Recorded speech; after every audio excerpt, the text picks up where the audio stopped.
It is a period of Star Wars mania, as new movies, comic books, novels, and TV shows populate the system. Fueled by their love and passion for the galaxy far, far away, two exceptional geeks tap into hundreds of holocrons in order to bring you the knowledge and insight of all things Star Wars. Come and join them as they go inside the Force. Welcome back, everybody, to Inside the Force. I am one of your hosts, David Cottingham, with Casey Cooley. Hello, everyone. Casey sounds a little clearer today. A little better. Yeah. A little better. A little better. Thanks for joining us here, Inside the Force, where we're discovering and profiling a galaxy far, far away. That's the Star Wars galaxy. We are in the middle of Sith Month here on Inside the Force, the third week where we are tracking the Sith lineage from Darth Plagueis all the way to Darth Vader. The four Siths in between. First week, Darth Plagueis. Second week, we did Darth Sidious. Mm-hmm. Now we are on to Darth Sidious's apprentice, Darth Maul, as our title clearly indicates. So we are going to talk about Darth Maul in this episode, setting up next week, which we are going to then talk about Count Dooku and his Sith name, Darth Tyrannus. We are going to hit on the next issue of the comic, Star Wars number 9, that came out this past Wednesday.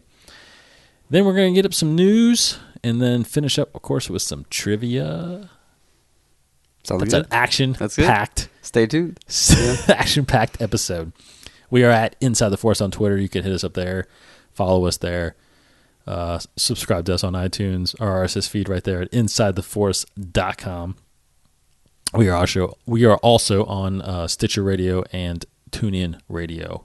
Get those apps at the App Store. Yeah. That's good. I am at dcottingham21 on Twitter. Casey's Kryptonian1138. And let's get on with the show. Darth Maul. Now, what we've done is the last 2 weeks we've kind of hit on the master and their apprentice, the rule of two here with the Sith. And we've kind of led up to, how the next one kind of meets. But in last week's episode with Darth Sidious, we learned that Darth Sidious, when he encountered Darth Maul, he was basically, given to him as an infant. Yeah. While Darth Plagueis was still alive. Mm-hmm. So he raised and trained Darth Maul on a secret facility on Mustafar, actually, as a Sith assassin. So we'll get into more of that. But basically, while he's training him as not necessarily an apprentice, but as a Sith assassin to carry out kind of secret missions.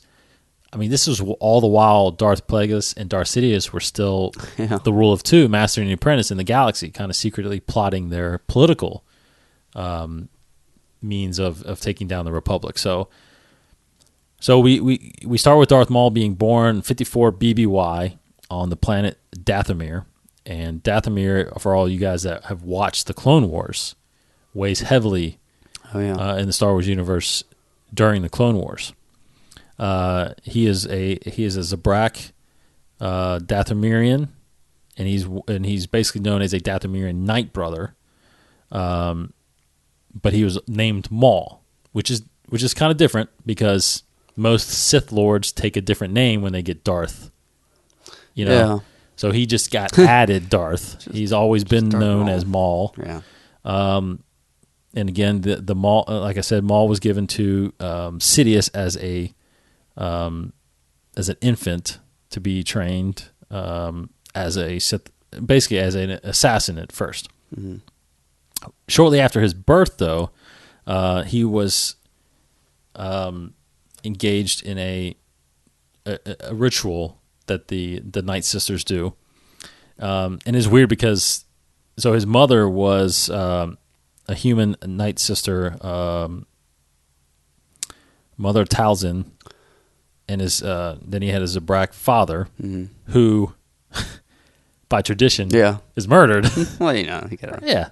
Kind of like tradition. Is that like the praying mantis? Yeah, thing? you eat the father. Or I get, whatever. but that's after baby's born. I don't know. Yeah, that's after making out or whatever. I guess. And then this is after, I guess. It is after conception. You're right. Yeah. So after conception, Maul's father got killed, and as soon as he was born, shortly after he was born, he was involved in this ritual I was saying, where he's immersed in magic, almost an oily bath, which covers him in tattoos. So he's not black and red. He's just red skinned. It says he's covered toad in black and red tattoos. Yeah. Later, he's stripped of the black markings. Okay. So he's solely left red skinned. So he's basically tainted the red skinned. The black is gone. But later, Sith tattoos. So later, those black markings are actually Sith tattoos that Sidious puts on Maul to kind of cleanse his mind, in a sense, and to complete his dedication to the dark side. So those are actually tattoo. The black is actually tattoos. The red is actually tainted, bleached skin, almost, in a sense. So he also had two brothers, For All and then Savage Opress. And Savage Opress, again, we'll mention later, has a big involvement later in the Clone Wars. But again, he was given to Darth Sidious as a young infant, because basically that's the concept of a Dathomirian. Almost is they're all brought up as warriors and soldiers in a sense. But it wasn't until much later, while the training was going on, that Sidious actually came across, or I think it was a droid, because he was training under droids really on Mustafar a lot. Yeah. And it wasn't until he got a report from one of the droids that said that he had thrown objects using the Force, which obviously clued him in on him having being Force sensitive. So he started training him by using the ways of the Force, dark side. Not even telling him though. He's still not revealing to Darth Maul that he's a Sith or anything like that. So it really wasn't until there was later on he talks about having trained him, going through a training where he's hanging Maul. Do you read this part? Yeah. Upside down, like, and chained up. Yeah. Basically lowering him into a pit of lava, and he's saying basically, free yourself. Yeah. And he starts like educating while he's doing it. Absolutely. Yeah. He's telling him about the Sith. Yeah. He's telling him about so weird. He mentions all those guys, Revan. Yeah. Really like Bane, far back. All those guys, yeah. We talked a lot about that in the Darth Bane episode. The whole thought bomb. Right. All that stuff. Yeah. So he basically reveals the whole history, which I guess in a sense fuels Maul, and he is able then to free himself and just end up standing next to Sidious. So he really finds that he's very, very strong in the dark side, and he has hatred and he has rage. So he uses that to keep training him. He even sends so basically, like I said, this whole time, this is somewhere I think between 37 and 32 BBY. While all this training is going, well, I mean, he's obviously trained his whole life, but this part here where he becomes an assassin, basically, because Plagueis, like I said, Plagueis and Sidious are still alive. They're still, like we said, Plagueis is running the banking clan. Sidious is obviously senator of Naboo, and they are sending Maul just all over the galaxy doing these secret missions where he's either killing politicians, he's overthrowing underworld governments, he's killing smugglers or anybody kind of in their way that they need to get rid of. He's doing this. He's going out and performing these tasks. He obviously uses his weapon of choice, which is the double bladed lightsaber, which they call it a staff. They They've been calling it a lightsaber staff instead of a double-bladed lightsaber. Whatever. But either way, it is a staff lightsaber. So in the final test, which says it takes place in 37 BBY, Sidious drops him off on the planet Hypori. And he's basically left there fighting a bunch of assassin droids. He sends out a bunch of assassin droids, and he's there for about a month, surviving and fighting. Sidious then returns and challenges his apprentice to a lightsaber duel. Now, again, like I said, Plagueis is still alive, and he knows about Darth Maul. Mm-hmm. It's not like Sidious is trying to keep him secret. Yeah. Because we mentioned the house, Plagueis kind of disregarded, in a sense, the rule of two. Mm-hmm. He wanted to not hold anything from his apprentice, and he wanted Sidious not to hold anything back as well. They wanted to be free to kind of do what they want as long as they each other knew about it. So, right. And maybe that would lessen the impact of having to be in secret, training somebody and whatnot. So, but in the end, Sidious does start training him as an apprentice, throws him on Hypori for a final test, leaves him on there for a month, goes back and fights him, basically defeats him easily because he's completely weak and dehydrated, all this stuff. He just doesn't have much energy. But he gets so angry, obviously, by the fact that he is upset, and he actually leaps because he gets his lightsaber knocked away, and he actually leaps at Sidious and says he digs his teeth in his hand, basically bites his hand, knowing that's his last attempt to do anything, and then he just kind of it says he drops blood. Yes, spits it in his face. Spits it in his face. Yeah. But he's willing to. That was his last effort, really, all his energy, and then he finally accepted that he was going to get killed. Yeah. But then Sidious reveals, "You passed the test." That was a test. And you passed. That's right. Basically, the test was, would you kill me? Would you? Do you have enough in you to kill me and to kill his master? And that was the final test of being a Sith. So he declared him. Then he declared him Darth Maul, and completed his turn to the dark side and becoming a Darth Lord of the Sith. Now, so at this point, there are 3 Siths, which is strange. Yeah. And honestly, not until we did this, I did not know this. Oh, there were 3 of them. Right, because you assume when you're watching the movie, in the movies, that when Sidious says he killed Darth Plagueis, basically that you assume that happened before all this, before Darth Maul. Yeah. But Maul then, from 37 to 32 BBY, when Episode 1 happens, he is basically that secret apprentice going out, doing all their underground killings and dealings, just wiping out whenever stuff happens. Now, there's a book, I think it's called Shadow Hunter, that came out. Something like that sounds right. I think it came out after Episode 1, but it takes place. It did before Episode 1. Yeah, exactly. Right. Mm-hmm. So that kind of I think that was about him, Hunter. And that was the one about Black Sun, I think, right? I think so. When Sidious wanted to, because Black Sun is the big criminal. Yeah. I guess they're almost like the mafia of the galaxy, basically. Yeah. They just have their hand in all kind of corruption, and I mean, if everybody's ever read Shadows of the Empire, which is a novel that takes place between Empire and Jedi, that was a big Black Sun type novel. Prince Zyzer is the main villain in that, who is the head of Black Sun at that point. Obviously, this is a lot of years before that, but Black Sun has some episodes in the Clone Wars as well. Yeah. Involving Darth Maul, actually. He actually teams up with them in a sense. So I think Shadowhunter is about Darth Maul going out and trying to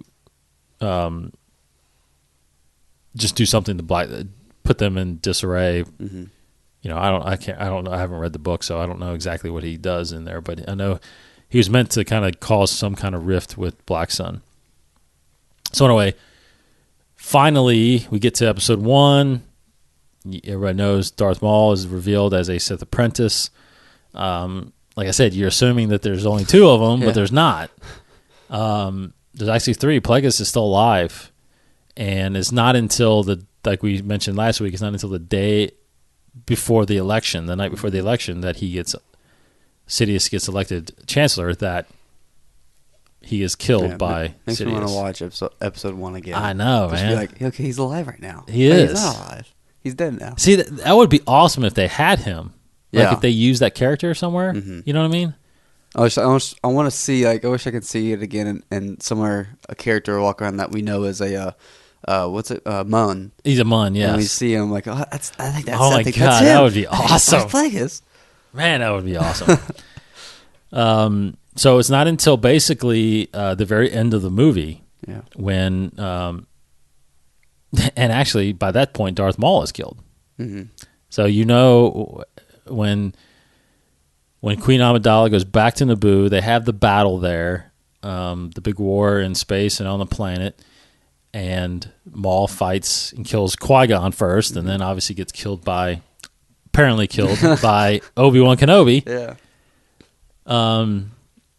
So technically, actually, he does get killed before Plagueis probably gets killed.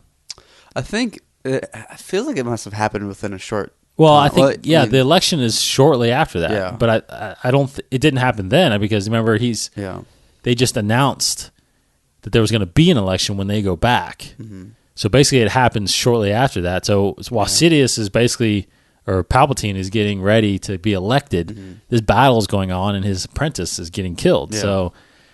So it's almost as if like. It didn't really say it, but it's almost as if like he killed Plagueis thinking I got my boy, and then now I don't have my boy. Yeah, he didn't even realize. So basically, it went from 3 to 1 in a matter of days. Yeah, which makes you think because Tyrannus is not even Dooku at this point is still a Jedi, and so there's not even any backup plan. I don't think there was. I mean, he got to be Chancellor, which was one of his goals. Yeah. So Maul seemingly is sent to his death, but a few years ago we were introduced to the Clone Wars. Now it wasn't until season 3, I think it was mid-season 3, that, or it might have been the end of season 3.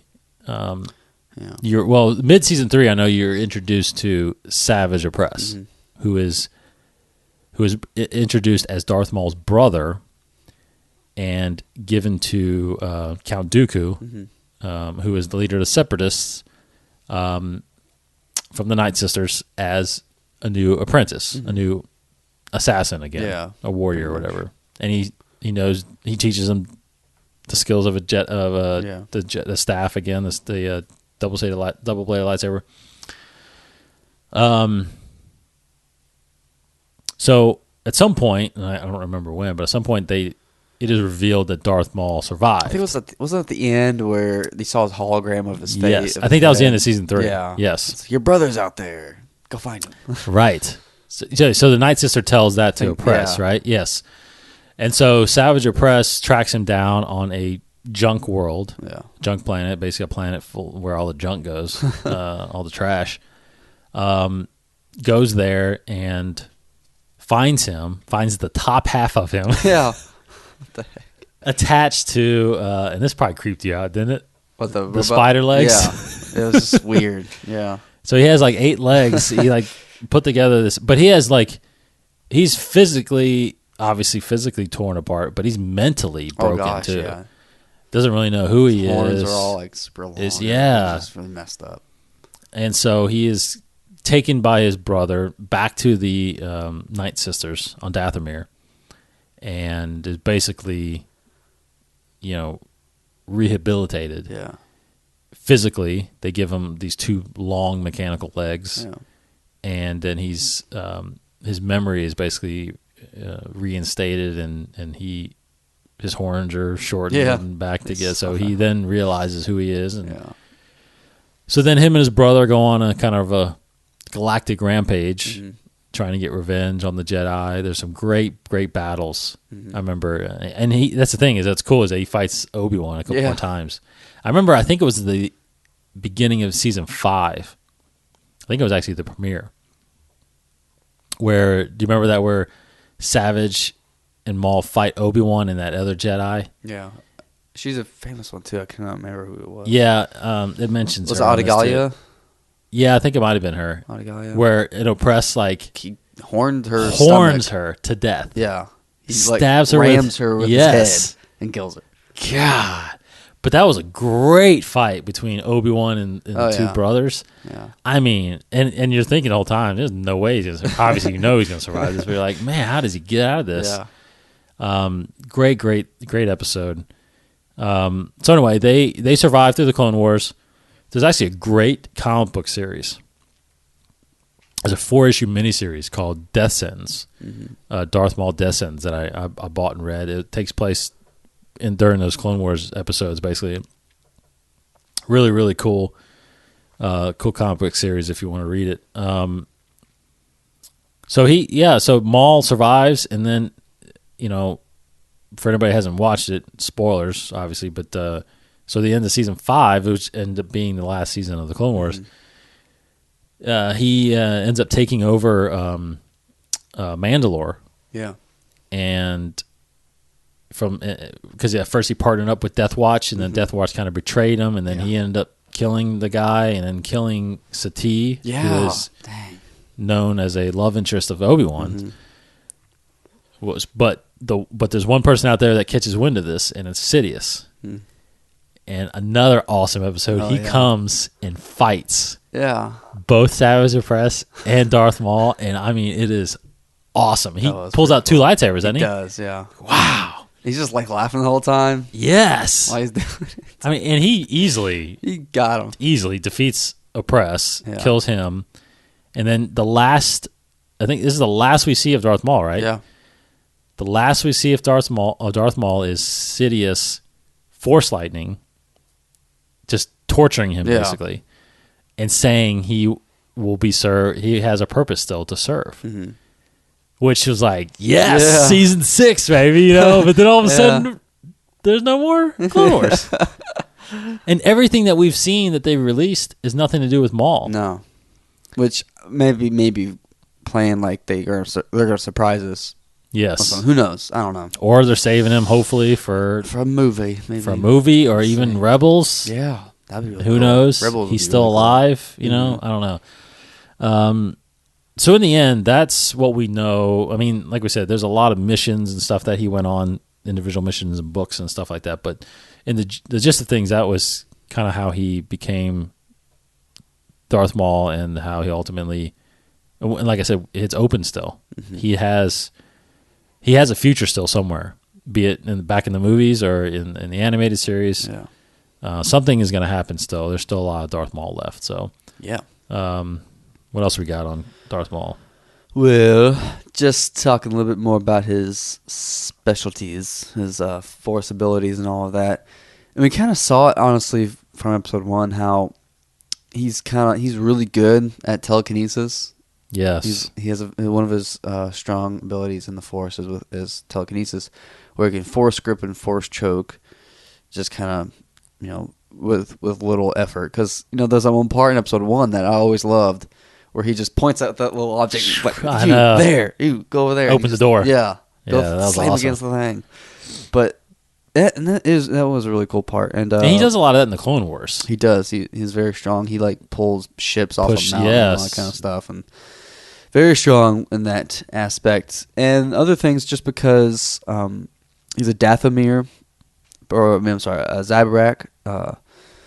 They apparently have a strong resistance to just pain, I suppose. I guess they can withstand large amounts of physical pain, but I guess not enough, because he gets tortured and beaten within an inch of his life all the time. I don't know. And there's another interesting thing, which I didn't know. Apparently, Maul has a strong resistance to force lightning. Yes. Which is very interesting, but apparently, again, not enough, because Sidious can. Well, that's why. Get him. Well, that's why I think it was saying how it wasn't hurting him. It was just kind of torturing him. Yeah. So yes, that's strange. So that's pretty cool. And it's just little things here. It says Sidious is good with mechanics, because I didn't know this, but apparently like the speeder that we see him driving in episode 1, that little black speeder on Tatooine, and those droids that he has, apparently he made those himself. He like invented those. Apparently he's good with mechanics. And he also basically, all Jedi and I guess all Sith maybe had to construct their lightsabers, but Maul was the one who actually thought of the idea. At least at the point the story was written, I'm sure he thought of the idea of a double-sided lightsaber. Where now since then they've probably written something in the Old Republic, where there's been double-sided lightsabers and all that kind of stuff. But that was the first time we ever saw a double-sided lightsaber, or even heard of it, when we saw it in episode 1, because apparently Darth Maul invented it himself. But that's been kind of rewritten since then. Yeah. But that's basically it. He's just basically an animal of force power, just insane. And there's not much else to talk about him, really. Just strong telekinetics, just physically strong. It says here it's where he's in his element, where his physical strength is being tested. That's why, I guess, yeah. And his cunning intellect, I suppose. Sure, that's it. Sweet. Yeah. So, so then we lead into, here's the thing, is that normally we have, these last 3 have been kind of connected in a sense. Yeah, we have a little bit of a cliffhanger. A little bit. I will say this, though, that next week when we talk about Palpatine's new apprentice, who is basically a seasoned Jedi, an older Jedi, Count Dooku, who's one of the olders in the Order. He becomes Darth Tyrannus, as we see in episode 3, basically 2 and 3. But it's not really, I guess, in a sense, revealed until the end of 2 that he is Darth Tyrannus, in a sense. That everybody, he's known as kind of the leader of the Separatists, but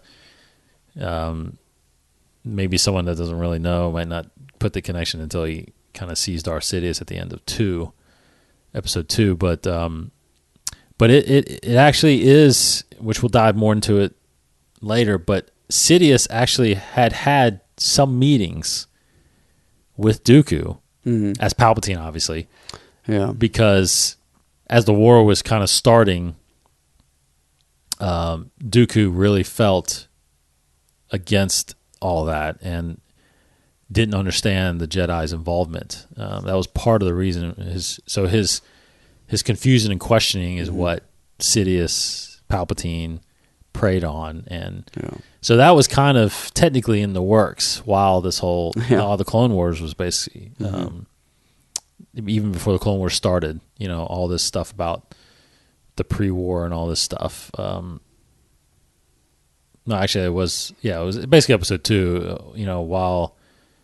While the Separatist stuff was happening, he was just having questions about the Jedi Orders. But we'll get more into that next week when we discuss the final Sith in the lineage before Darth Vader happens. Because here's the thing too, is a little tease, Count Dooku was very, very good friends with Master Sifo-Dyas, who plays a huge part in the actual clones. Because that's a big question mark that's still out there. I think a lot of Star Wars fans have, is who the hell is Sifo-Dyas? And was he real, or was he man? He was an actual real Jedi, and we'll talk more about that next week. Tune in next week when we talk about Darth Tyrannus. All right, so what we got here? We got the comic. Yes. Number 9. Star Wars number 9. What'd you think about this from Brian Wood? Again, I really loved it. I feel like they're just getting better. I don't know. And I especially love this cover. Yes. With Princess Leia there. I really love it. It's, have they been different artists doing these covers? Usually the cover artists aren't always the same. Yeah, and this one's really good. This one looks kind of like the old Drew Struzan posters. But I mentioned this in the comics. I'm starting, and not starting, but I have come to realize that the cover of the comic means nothing. Oh yeah, no, I noticed that. Yeah, really early on. Like what's on the cover is nothing to do with what's inside the book. So it's Leia floating in an astronaut outfit or in her whatever flight suit, away from her X-wing, and she's like in the Alderaan wreckage, I think. And surrounded by all the Alderaan pieces, and this never happens during this issue. There's some other ones like that where I think Darth Vader had Princess Leia or something like that, and there's been other little. It's like no, I was like, because I'm like, oh, it's like he's gonna get her. He's gonna. I know they tease like that all the time. The DC is kind of bad about that. Yeah, you know what I mean. This was really good. But this was really good. She basically goes to Alderaan, the destruction, the remains of the planet, and comes across a Star Destroyer that's manned by apparently a friendly Alderaanian. Yeah, just war criminal. I think it looks like he's been excommunicated by the Empire. Yes. But still has all the stuff. But he's been gathering all this Alderaanian history, books, pieces. But then he's revealed as an old admiral or an old Moff. Something like that. Standing next to Grand Moff Tarkin there. Yeah, final photo. Yeah, so... But it's a question on what happens. Yeah, really good stuff. And you have Luke and Wedge, their situation, Han still. It's so good because, they have the parallel stories, much, exactly like how Star Wars is told. Exactly. Star Wars is told entirely by parallel stories. Mm-hmm. And they jump around the galaxy. And, Luke and Wedge are still on the Devastator trying to get out. Yeah. Now, in this one, there is a reveal. Vader is told... Yeah. That's pretty cool. Vader knows it's Skywalker. Yeah, and kind of what he says about the Death Star. Yes. That's pretty cool. It is pretty cool. And I didn't even realize, too, this. How many months is this after Episode 4? This is like 6 or 7. And they're like, looks like they're already pretty much done making the second Death Star. I know. Well, I think they started it. Oh, at the same time, probably? Long before. Yeah, by the time, while the other one was still getting fixed. Yeah, that makes sense. I think they secretly started the second one at some point. I don't know what year. But it wasn't after. They had already had it somewhat constructed. That makes sense because, like, in the expanded universe, we mentioned this before, there's been a prototype. A third, Death right? Star. Pretty much like a...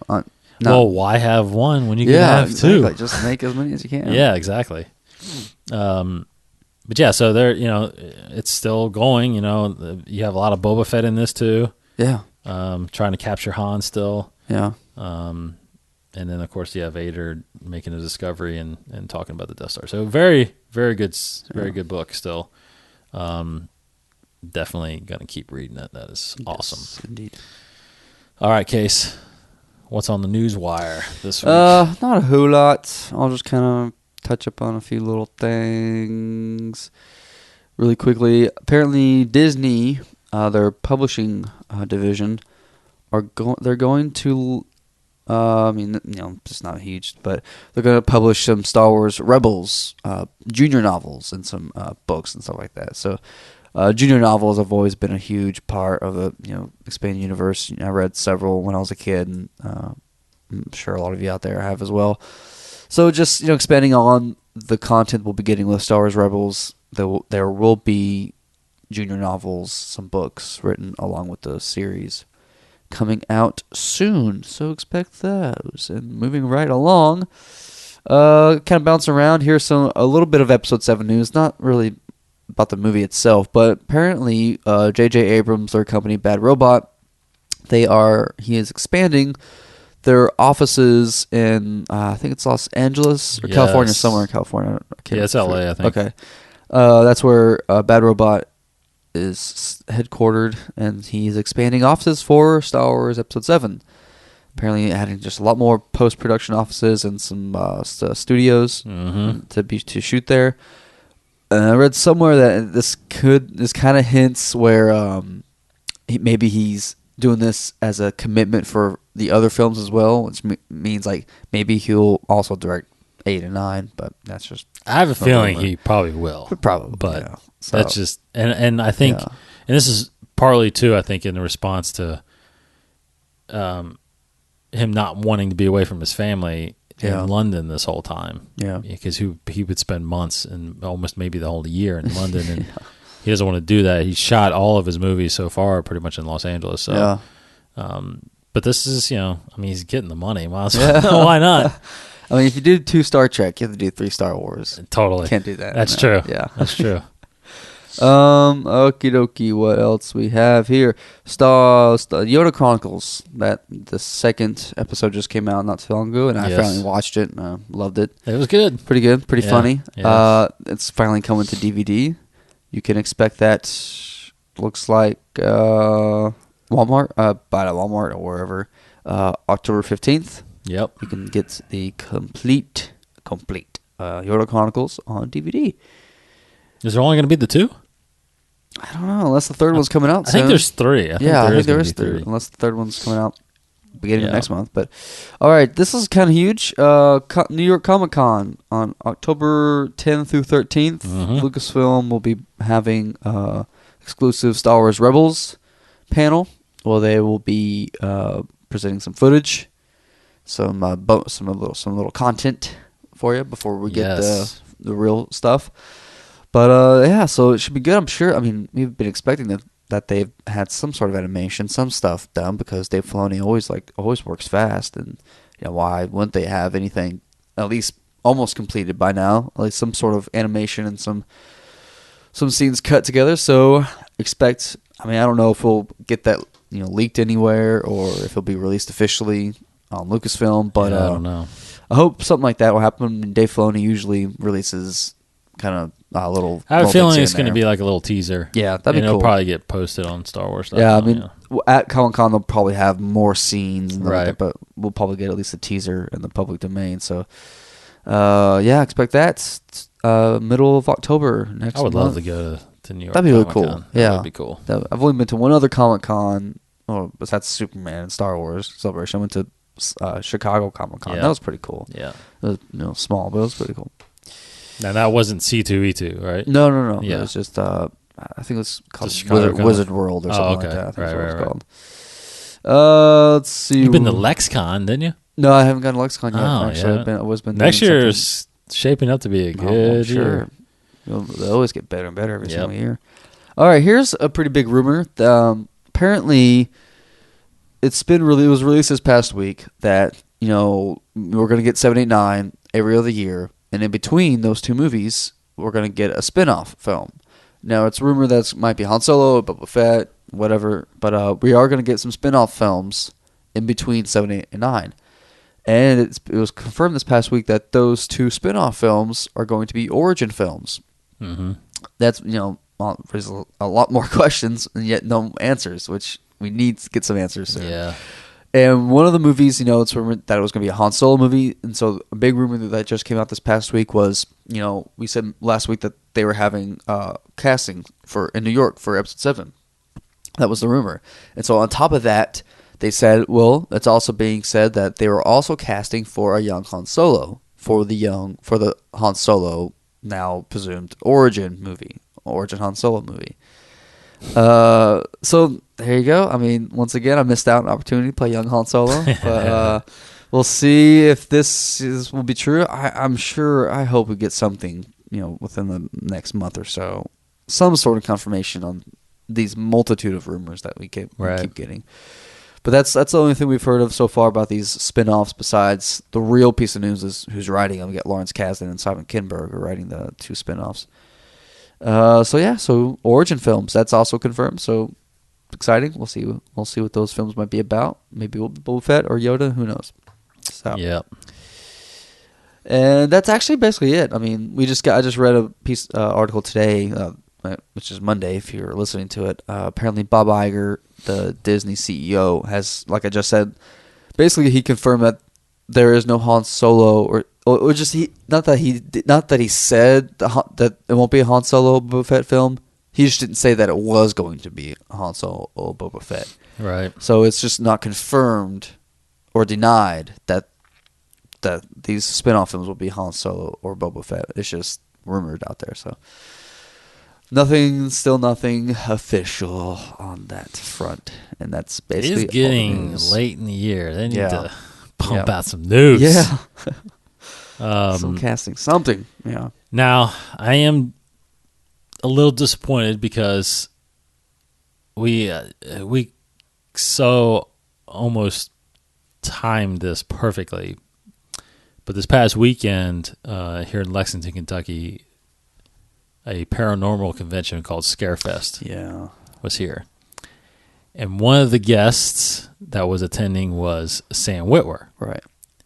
And now we've met Sam Witwer before. We met him at Superman Celebration because he played Davis Bloom in the 8th season of Smallville, who ended up being basically Doomsday. Right.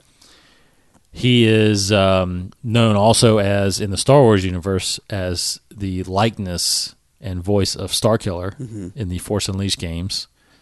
And he is voice of Darth Maul in the Clone Wars. That is why it would have been absolutely perfect if we could have gotten an interview with him this past weekend. But unfortunately, he is shooting season 4 of Being Human, where he plays a character named Aiden, who's a vampire. Yeah. And actually, I've just almost done with season 1, and that's a great show. Yes, it is a good. And I'm not a big fan of vampires and werewolves, and right? all that, but it is a good show. Yeah. It's a good show. It's got some good stuff to it. And unfortunately, they ran late in filming Friday night, which meant that he was not going to be able to attend because they shoot in Canada. Correct. It's big. He's up in Toronto, I think. Big travel. So he was planning on coming down Saturday and Sunday, doing some autographs. I'm pretty sure we would have gotten to meet him again and got some sound bites, which would have been perfect because it's Darth Maul week for us. Yeah.